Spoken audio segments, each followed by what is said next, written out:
What's up, Larsa T-Bros? Today I'm going to teach you how you can fold and pack a parachute really easily, really simply, using the method that we use, which might not be the best method, but it works.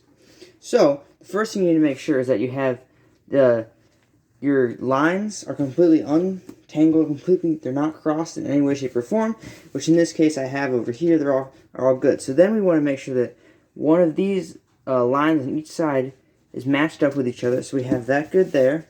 And here in the middle, once again, we have them matched up like that.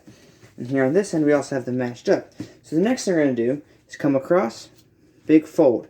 Great. Then we're going to come back, another big fold. Great. Then we're going to fold it in again, and fold it again. So we just basically did 2 back and forth folds. Then we're going to start here, and we're just going to work our way up, rolling it all the way up. This part might get a little bit interesting, and the team captain is calling me. So then we're going to take all our lines, just wrap them around, and wrap them very gently, because if you try to wrap them with force, that can cause even more issues. And then we just take that, and in our situation, we're going to, let me bring this over here, so we wrap the lines around, then we're going to wrap our shock cord around, and then for the connection part that we use, our piston, you just stick it in there. Here's your lower stage.